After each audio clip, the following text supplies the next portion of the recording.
Olá, este é o programa Grafocons, uma série de entrevistas com os autores de livros conscienciológicos, ou seja, livros escritos a partir do paradigma consciencial, que adota a conscienciologia como fundamentação, ou seja, inclui os aspectos da multidimensionalidade, do parapsiquismo, das bioenergias, da multiexistencialidade. E nós estamos sempre com o autor, dessa vez, Luciano Vicenzi. Luciano, obrigada pela participação no nosso programa, e o livro dele é Coragem para Evoluir. A gente vai estar, então, conversando com o Luciano. Primeiramente, Luciano, coragem para evoluir. Você pode definir coragem e por que esse conceito de evoluir? Qual é o sentido dessa evolução? Olá, Rose, aqueles que nos acompanham aí. Coragem para Evoluir é um livro que trata justamente desse movimento que cada pessoa faz no seu processo de desenvolvimento pessoal. Evolução, aprendizagem, desenvolvimento pessoal, e que nem sempre vai ao encontro do anseio daquelas pessoas que nos cercam. Então, a coragem, justamente, ela entra como um fator de enfrentamento, e nesse caso de autoenfrentamento, enfrentamento de si mesmo, em relação aos seus medos, em relação às suas inseguranças, sobre um aspecto fundamental de qualquer indivíduo da nossa sociedade, que é a necessidade de se sentir incluído. Nós temos dentro do nosso hardware, aqui do nosso cérebro, uma programação, um setup, vamos dizer assim, do nosso cérebro, de que nós somos um tipo de bicho que vive em bando e precisa do bando para se sentir seguro. Isso não vem lá da nossa história, né, como caçadores-coletores, 70 mil anos atrás, 100 mil anos atrás, em que sozinhos eram extremamente frágeis na savana africana e em conjunto éramos mais fortes, a chance de sobrevivência era maior, e isso traz para a gente ainda os reflexos do nosso DNA da necessidade de fazer parte, de se sentir pertencente a um grupo. Só que quando o indivíduo começa a fazer um movimento de libertação de determinados hábitos e costumes desse grupo com os quais ele não mais compartilha, ele precisa enfrentar essa programação para se ver exposto a uma possibilidade de não ser bem recebido pelo grupo ou de que o grupo, de alguma forma, pretenda excluí-lo.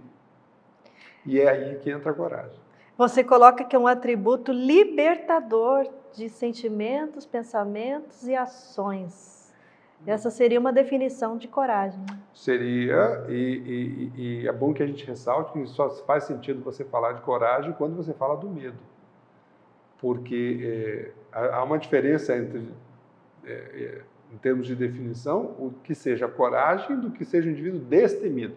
Aquele que não tem medo, ele é destemido. O corajoso é aquele que enfrenta os próprios medos, sem se deixar paralisar por eles, em busca de alguma coisa ou de alguma condição pessoal, no nosso caso, dentro da conscienciologia, dentro de uma identidade maior consigo mesmo, com a sua história evolutiva, com o seu progresso nas suas múltiplas vidas, que é uma das premissas do nosso paradigma, ou seja, que o processo de aprendizagem ou de evolução não se dá em uma única vida, o tempo é curto demais para isso. Nós precisamos de muitas etapas dentro do nosso processo evolutivo, até porque a gente muda não é tão rápido assim. A nossa capacidade de apreensão de novas informações e principalmente de colocar em prática essas novas informações, ela se dá de uma forma um pouco mais lenta. Há um processo de, como em qualquer coisa na vida, um processo de aprendizado requer treino, erros e acertos. Até que esse aprendizado novamente se consolide num novo patamar. Essas são as coisas mais básicas, né?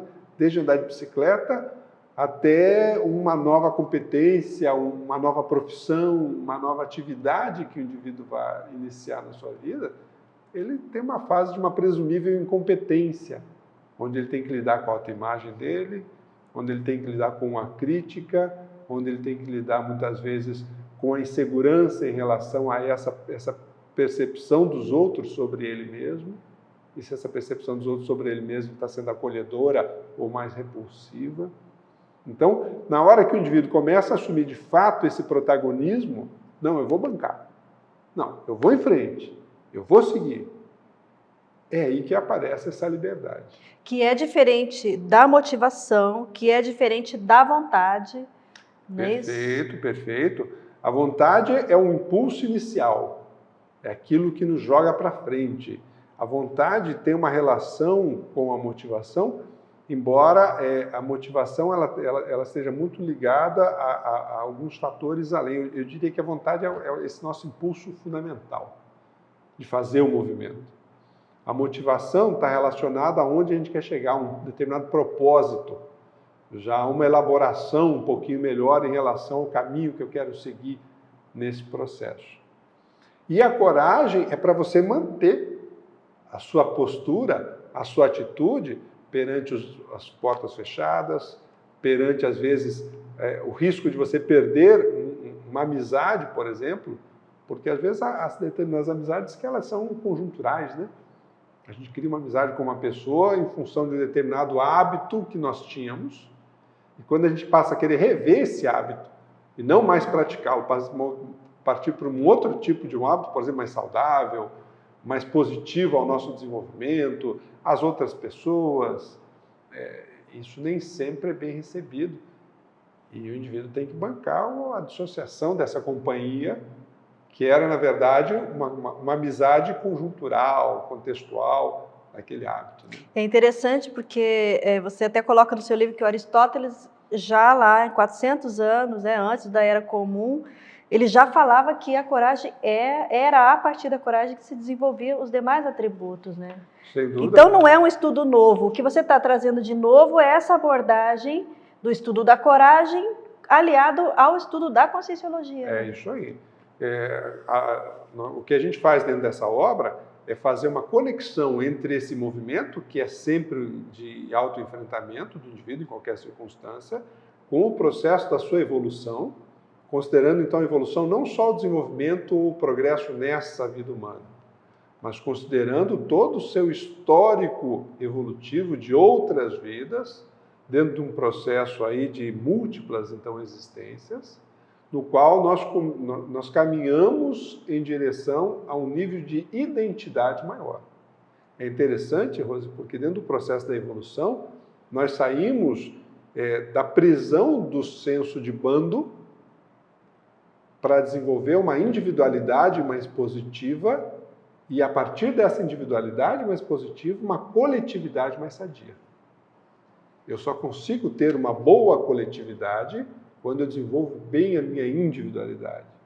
Isso requer um processo de autoconhecimento, requer romper com determinados modelos idealizados de conduta cultural do que está ao nosso entorno, para que a gente possa assumir de fato a nossa identidade como consciência, como indivíduo em evolução, num processo cíclico e contínuo, numa espiral ascendente de desenvolvimento, de auto-entendimento de si mesmo e de entendimento do seu papel dentro do seu contexto social e do seu grupo evolutivo. E essa é uma abordagem que inclui muito a questão da atuação através da mental somaticidade, ou seja, do discernimento, né, dessa autopesquisa mais lúcida, né, digamos assim, esse autoconhecimento que não é assim, digamos assim, da autoajuda, né? Porque você até traz aqui a etimologia da coragem e do coração, e o coração tem a relação com a emocionalidade, né? Perfeito, perfeito. Mas então, mesmo nos estudos sem o enfoque da Conscienciologia, essa coragem ela tem uma conotação mais emocional e menos emocional. Perfeito. No livro a gente traz alguns tipos de coragem, né, para a gente poder caracterizar melhor essas diferenças. Então existe a coragem que a gente chama de coragem bruta, que é aquela do indivíduo que ele é mais riscomaníaco.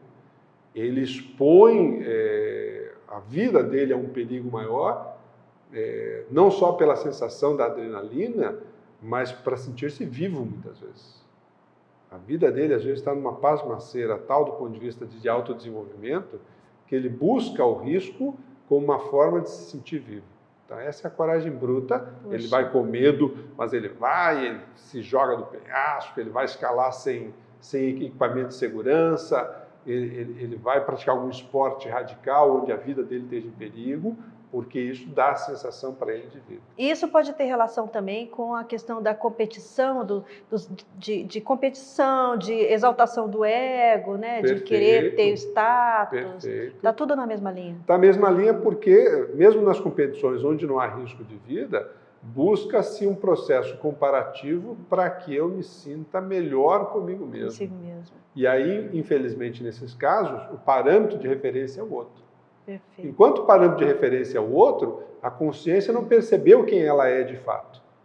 Ela não se voltou para dentro. Ela usa a comparação como elemento de autorreferência. Ela não desenvolveu a referência sobre ela mesma. Então, essa coragem bruta é um primeiro nível. A coragem dos enfrentamentos, das disposições na vida, dos projetos que você quer levar à frente, é um segundo nível de coragem. E a coragem do mental soma, desse corpo do discernimento, essa coragem mais ligada ao mental, é quando você consegue conectar esse movimento de enfrentamento ligado a um propósito relativo à sua evolução. Perfeito. Nós vamos então agora dar um pequeno intervalo, nós voltamos daqui a pouquinho com mais Luciano Vicenzi falando sobre coragem para evoluir aqui no programa Grafocons. O programa Grafocons volta com o autor Luciano Vicenzi falando sobre o livro Coragem para Evoluir. E, Luciano, a pessoa ela tem o ímpeto da coragem, mas isso também pode ser influenciado pelo meio ambiente onde a pessoa está inserida, né? Sem dúvida. O meio ambiente, de forma geral, o estudo do meio ambiente, ele tem 3 tipos de influência sobre as consciências, sobre as pessoas que ali estão. Para aqueles que querem dar um passo à frente, hoje a gente chama isso de inovadores, né? Isso. Os inovadores em diversos campos da vida, inclusive do processo da evolução, eles normalmente tentam puxar o grupo à frente e quebrar alguns modelos estabelecidos pela sociedade. Questionar algumas normas de conduta, questionar alguns padrões, buscando trazer algum tipo de novas experiências, algum tipo de uma abordagem diferenciada em relação ao que aí está. Esse é um grupo não muito grande de pessoas, nunca é. A grande massa que compõe a estrutura daquele status quo, e normalmente isso aí muda então mais devagar. Hoje a gente vê um processo de aceleração dessas mudanças em função da tecnologia, mas isso normalmente tem um processo até que mude um grupo todo a ponto de mudar legislações, a ponto de mudar regulamentações, normas sociais e práticas mais comuns, isso leva um tempo um pouco maior. E há aqueles indivíduos que esse meio ambiente tenta fazer um processo de educação. São chamados as pessoas que têm um comportamento marginal ao grupo.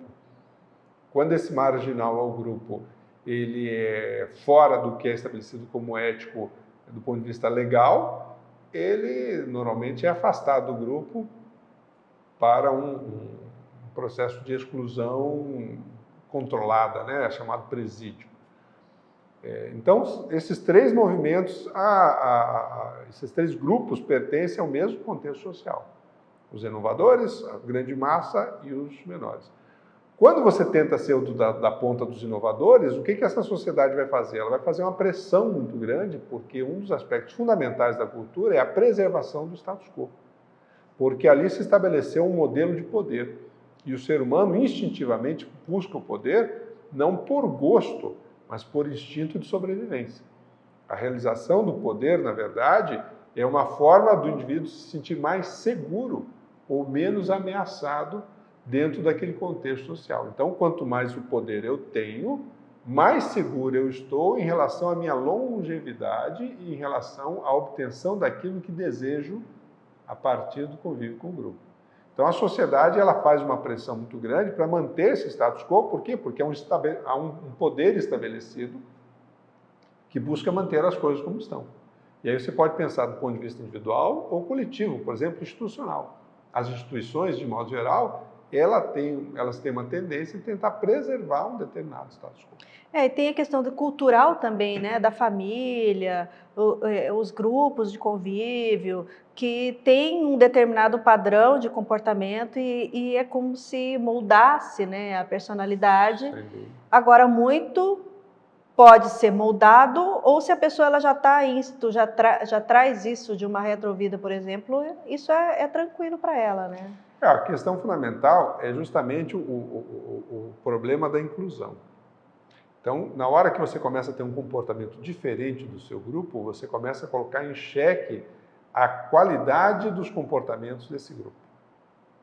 E é isso que traz a insegurança para o grupo e para o indivíduo. Para o grupo, porque, infelizmente, a nossa sociedade ainda pauta o seu comportamento num sistema binário muito restrito, que é o certo e errado. O que é certo, o que é errado. E, normalmente, isso é estabelecido a partir dos fatores culturais. Aqui no Ocidente, por exemplo, então nós temos uma série de padrões culturais estabelecidos a partir da educação, a partir da religião ou das diversas religiões, a partir dos sistemas políticos. Nós temos uma série de culturas ou traços típicos de cada povo.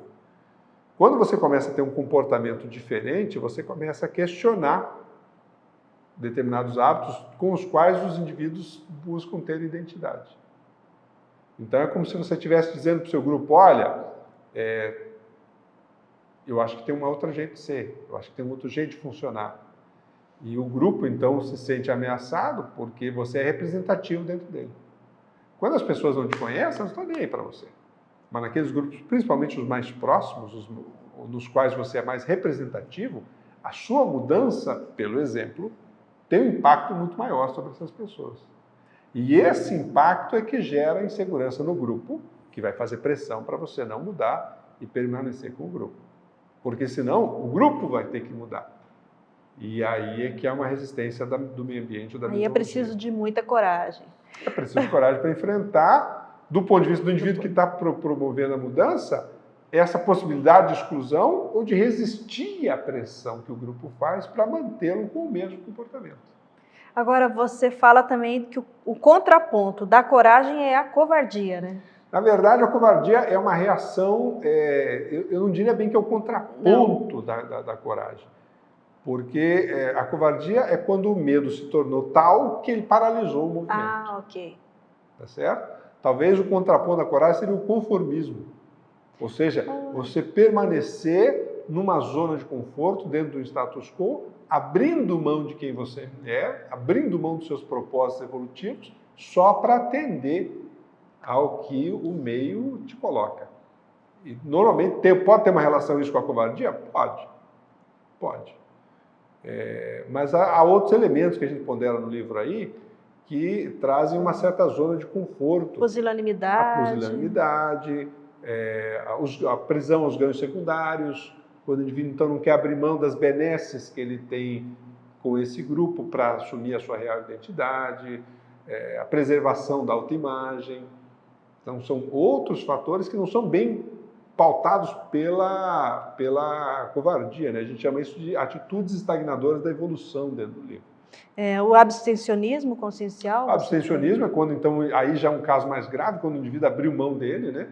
E uma tendência do abstencionismo, hoje, infelizmente, uma questão muito comum que a gente começa a ver é um encaminhamento à depressão, porque a hora que o indivíduo abre mão de si, ele abre mão do seu sistema de referência, ele perde senso de propósito na vida. Então a vida começa a não ter um sentido, um propósito mais efetivo para ele. E isso normalmente leva a uma melancolia, o que a gente chama na consciologia de melancolia intrafísica, né? Ou seja, um estado de melancolia, e do ponto de vista mais estendido dessa condição, uma depressão leve, uma depressão moderada, uma depressão grave. São os agravamentos desse quadro do abstencionismo, ou do abster-se de si mesmo, né? E agora tem, por outro lado, então, os aspectos positivos e como superar, né, essas dificuldades relacionadas à coragem, não é isso? O primeiro aspecto é o autoconhecimento, né? Eu tenho que começar a fazer uma reflexão mais profunda sobre, por exemplo, quais são os meus valores. Como a gente falava agora há pouco, a sociedade e a nossa família, a gente aprende determinados valores, né? Os primeiros códigos de conduta de certo e errado, na nossa barganha por afeto ao chegar nessa vida humana, todo o nosso hardware vai nos direcionar a essa barganha do afeto. O que eu tenho que fazer para ser aceito nesse grupo e o que eu não posso fazer, porque se eu fizer eu vou ser rejeitado por esse grupo. E isso é totalmente programado. A gente, nessa hora, normalmente não está com discernimento ainda para pensar sobre nada. Eu quero é sobreviver. Então, nas primeiras fases da nossa infância, é todo um processo de barganha por afeto para que eu sobreviva dentro de um determinado meio.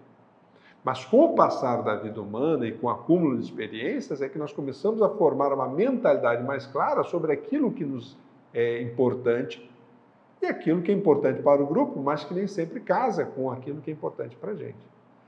Então, esse senso de protagonismo, essa autonomia evolutiva, né, que é um dos fatores fundamentais trabalhados pela Conscienciologia, que é o indivíduo começar a assumir o protagonismo da própria evolução, ele requer justamente o enfrentamento dessas pressões. Isso só é possível se eu começo a identificar, então, quais são os meus valores pessoais, aquilo que de fato é importante para mim, quais são os meus critérios decisórios, o que para mim tem mais peso na minha tomada de decisão, nas escolhas que faço na minha vida. E esse autoconhecimento, então, é o primeiro passo para a gente começar a assumir essa coragem mental somática, essa coragem evolutiva que a gente trata na obra. E aí também tem uma série de mudanças comportamentais também, né? Tem a questão, digamos, intraconsciencial, né, que é essa compreensão de você, da sua realidade consciencial, mas para isso você tem que ter algumas ações também, né? Alguns comportamentos que a pessoa vai ter que mudar. Sem dúvida, e alguns desses comportamentos muitas vezes trazem mudanças mais expressivas no rumo da sua vida. Mudança de cidade, rompimento de uma relação que ela está doentia, mudança de profissão, busca por atividades que muitas vezes não são compreendidas dentro do modelo de sucesso estabelecido pela sociedade local. Então, a gente até brinca, né? Tem um certo roteirinho na vida humana, né? Você nasce, cresce, estuda, escreve um livro, planta uma árvore, tem uma profissão, ganha dinheiro, se aposenta e vai ser feliz. É um roteirinho muito estabelecido, né? Você só vai ser feliz depois do final de tudo. Dentro de um modelo de sucesso aí que hoje pauta de um fator assim de muita crítica e de muita discussão sobre essa vida profissional que a gente tem de metas para chegar ao sucesso. Na verdade, o indivíduo nem quando atinge aquilo, não sabe nem o que faz direito com aquilo, porque em si era um fator externo, não era alguma coisa que dizia respeito a ele propriamente dito. Né? Que aí vem os valores assumidos pela mesologia. É uma coisa muito complexa, né, Rose? Hoje a gente admitir, por exemplo, que 80% das pessoas elas estão entediadas com seus trabalhos, insatisfeitas com o seu trabalho.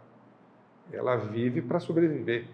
Ela trabalha com forma de garantir a sobrevivência ou, quem sabe, nos horários de folga do final de semana ou das férias, poder ser um pouco mais feliz.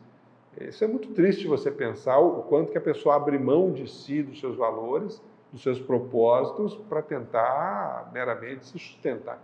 Agora, do ponto de vista da evolução, da consciência, além desse corpo físico, aí sim, é preciso coragem para você assumir metas em termos de subir na escala evolutiva, de promover autodesassédio, quer dizer, é uma série de questões que a pessoa pode se colocar como metas, né, para ela poder alcançar, mas aí tem a ver com conquistas pessoais, não tem a ver com a sociedade. É importante a gente destacar que o processo da evolução não é porque é bacana, não é porque é bonito, é porque te traz felicidade quando você está lidando fora da sua zona de conforto.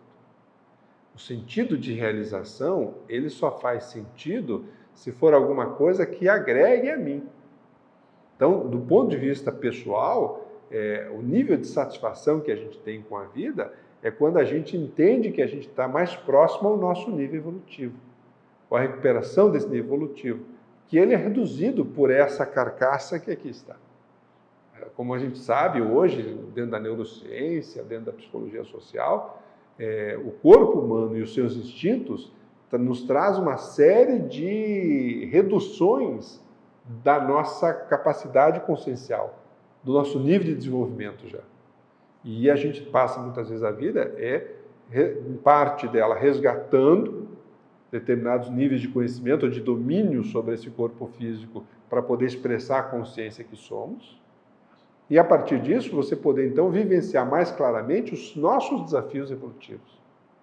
Então, o processo da evolução, ele nos traz felicidade porque ele nos coloca dentro daquilo que nos é importante, daquilo que exige da gente o nosso melhor. E essa sensação de aprendizado é muito boa. Então, eu diria aí, por exemplo, para aquele que nos acompanha, se você já não teve uma sensação gostosa quando sentiu que ajudou alguém de verdade. Mas veja, que nível de assistência, e a gente chama isso de assistência, né? Que nível de assistência você já é capaz de fazer? É aquela assistência que meramente resolve um problema que traz uma satisfação momentânea para alguém, por exemplo, você deu um pão para quem está com fome, necessário, importante, mas isso é o melhor que você pode fazer? Ou você já pode começar a trabalhar num nível de assistência mais relativo à sua condição evolutiva, que ajude outras pessoas a pensarem sobre a própria evolução. E, novamente, você vai sentir um bem-estar com isso. Então, o movimento da evolução é um movimento que nos realiza. O conceito de autorrealização não é uma casa na praia, uma na Europa, uma na América do Sul. O conceito de autorrealização é comigo mesmo, é com as coisas que eu faço e não com as coisas que eu tenho. Esse processo da evolução é que nos traz, por exemplo, a partir da assistência, uma noção mais clara de redução dos nossos conflitos íntimos, num primeiro nível, e num estado mais permanente de bem-estar e equilíbrio no segundo nível. O que alguns chamariam de felicidade, por exemplo. Que tem relação também com o que você traz aqui, que é a produtividade consciencial? Exatamente. A produtividade consciencial é um capítulo que a gente trata no livro, quando o indivíduo, então, assumindo mais o protagonismo da própria vida, assumindo mais o protagonismo do seu próprio histórico evolutivo, ele começa a realizar atividades, trabalhos que o desafiam permanentemente, constantemente, a ele ser uma pessoa melhor. E volto a dizer, não é que ele faz isso porque é bonito, ele faz isso porque isso lhe dá melhor satisfação íntima em termos de realização pessoal. Cada um no seu nível, cada um na sua condição. O importante e a reflexão que a gente traz nesse momento é assim, quando você pensa em termos dos seus potenciais, em termos de suas capacidades, você acha que você está aproveitando o melhor que você tem? Ou você estará subutilizando os seus potenciais, ou numa reflexão mais íntima, puxa, eu poderia estar fazendo um pouco melhor que isso e eu reconheço. Que tem relação também com a programação existencial, né? Tem a relação com a programação existencial. O coragem para evoluir, num primeiro momento, se dá esse senso de missão que muitas pessoas têm, de que tem algo a realizar nessa vida humana, que não é só comer, sobreviver e esperar o dia que isso termine. Tem algum propósito? Eu tenho alguma etapa? Então, e aí é importante o conceito da multiexistencialidade que a Conscienciologia traz. Porque ela nos dá esse senso de propósito em termos de uma tarefa a ser cumprida nessa etapa, para que eu possa me sentir bem comigo mesmo e estar pronto para novos desafios nas vidas futuras, aí, por exemplo, né? Então, essa noção de programação existencial, ela é importante porque ela nos traz uma relação de propósito para essa nossa coragem. Coragem de enfrentar a si mesmo, de enfrentar os nossos medos, em relação a esse futuro que a gente busca em termos de satisfação pessoal. E volto a dizer, satisfação pessoal não quer dizer necessariamente estar sorrindo o tempo inteiro, porque enfrentar a nós mesmos e aos nossos fantasmas internos, aos nossos conflitos íntimos, nem sempre é fácil, porque a gente tem que lidar com essa autoimagem, às vezes idealizada. Esse conceito que eu tenho sobre mim mesmo, que eu gostaria de ser uma pessoa muito bacana, e quando eu percebo que eu não sou, isso me traz um certo desconforto. Então, a coragem para evoluir é isso. É você manter o seu movimento de desenvolvimento em busca daquilo que realiza você, no nosso conceito aqui na Conscienciologia, e a sua programação existencial. Luciano, ficaríamos mais 1 hora aqui conversando com você. Agradecemos, então, a sua presença aqui conosco, agradecemos a você que nos acompanhou, esperamos vocês nos próximos programas, então acompanhe o programa GrafoCons. Até mais.